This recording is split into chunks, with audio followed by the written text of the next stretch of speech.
मेरे प्यारों, क्या आप खुशी के साथ हैं, आनंद के साथ हैं? यीशु मसीह आपसे अति प्रसन्न है, तो आपको क्यों दुखित रहना है? ये जगह को देख रहना परमेश्वर ने हमारे लिए प्रार्थना पर्वत के रूप में दिया। यहाँ से हिंदुस्तान के सारे जगह में रहने वालों के लिए प्रार्थना करने के लिए परमेश्वर ने सुंदर ढंग से जगह को दिया है।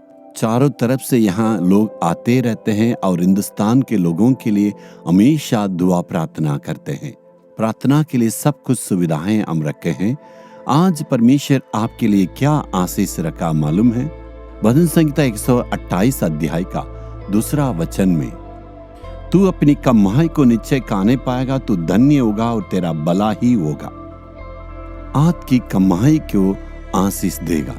हम बहुत लोग काम करते हैं, कुछ लोग खेतों में जाके परिश्रम करके काम करते हैं, कुछ लोग कारखाना में जाके बहुत ही मेहनत करके काम करते हैं, कुछ लोग बिजनेस करते हैं, कुछ लोग शिक्षक रूप में काम करते हैं। मेहनत के बिना कमाना मुश्किल है, हम खा नहीं पाएंगे। हम परिश्रम करते हैं, परमेश्वर परिश्रम करने के लिए हमें मौका देता है। पूरे महीने काम करने से हमें वेतन मिलेगा। 3-4 महीना खेत में परिश्रम करने के द्वारा कटनी हमें मिलेगा। उस परिश्रम की कमाई को तुम्हें खाना है, यही परमेश्वर की आशीष है।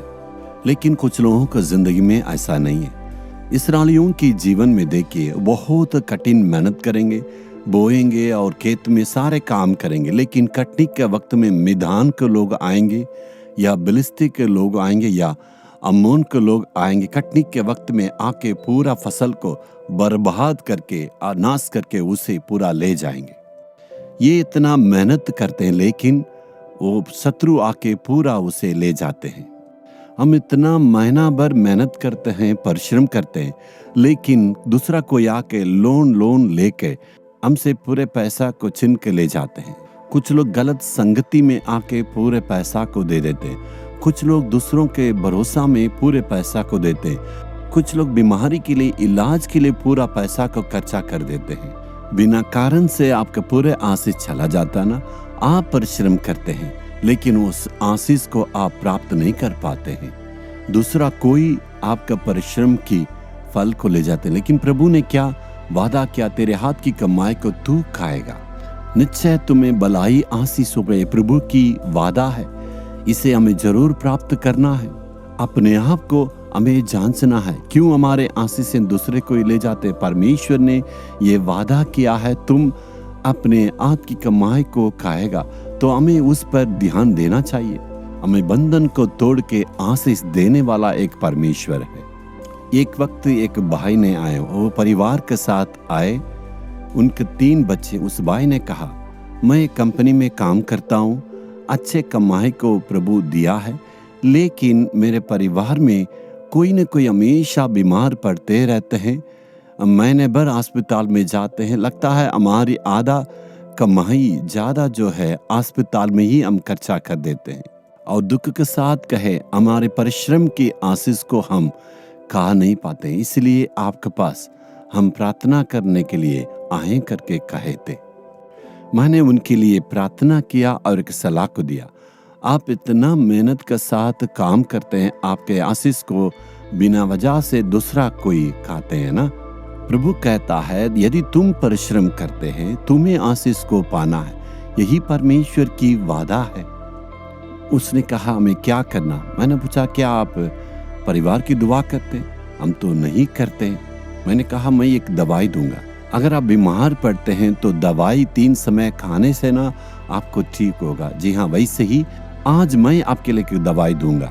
उसने कहा, हमें क्या करना? प्रतिदिन आपके पूरे परिवार के सदस्य बैठ के एक साथ इकट्ठे होके कम से कम 20 मिनट तक प्रभु की चरणों पर आके दुआ करना है। प्रतिदिन सिर्फ 20 मिनट की प्रार्थना कीजिए। सारे लोग बैठ के परिवार की प्रार्थना करने से बीमारियां दूर हो जाएगी।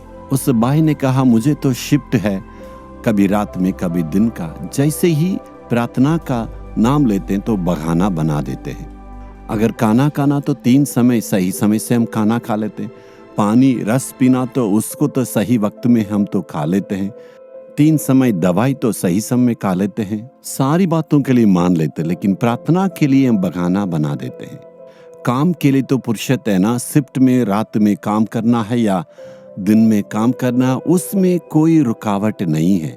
लेकिन जैसे ही प्रार्थना का समय, प्रार्थना का नाम लेते हैं, तुरंत आप बहाना बनाते ना, नहीं। जैसे आप शिफ्ट में काम करते हैं, उस काम के अनुसार समय को अलग करके प्रार्थना करना है। कभी सुबह आप फुर्सत निकाल के आप प्रार्थना कर सकते हैं। अगर नहीं हो सकता तो बच्चों को, परिवार को प्रार्थना करने के लिए बोलिए, एक परिवर्तन को देखेंगे। वो मान के चले गए। ठीक से 2 महीना के बाद वापस आए और खुशी से कहे, आप जैसे कहे वैसे ही हमने प्रार्थना किए। 2 महीना में एक दिन भी अस्पताल में नहीं गए और दवाई की खर्चा नहीं हुई। प्रभु अद्भुत काम करने के लिए तैयार है। हमें जो है तरीका मालूम नहीं है, प्रार्थना नहीं करते हैं, इसलिए प्रभु की आशीष को हम खो जाते हैं। खुद आप सोचिएगा, आपका मेहनत, आपका कमाई को दूसरा कोई ले जाते हैं। क्या परमेश्वर ऐसे ही आपका जीवन में वो कभी अनुमति दे सकता है? प्रभु कहता, तेरे हाथ की कमाई को तुम्हें खाना है, इसलिए मैं तुम्हें पढ़ाई किया, इसलिए मैंने तुम्हें काम दिया, इसलिए खेत दिया, इसलिए प्रतिफल को तुम्हें आशीष को दिया है। यदि आशीष नहीं है तो आज प्रभु के पास प्रार्थना करना है, प्रभु हमारी गलती को माफ करके हाथ की कमाई को खाने के लिए तू आशीष दे। ये कर्जा, ये लोन, ये व्यर्थ खर्चाएं नहीं चाहिए। ऐसे पूरे परिवार के साथ अर्पण करके दुआ करना है।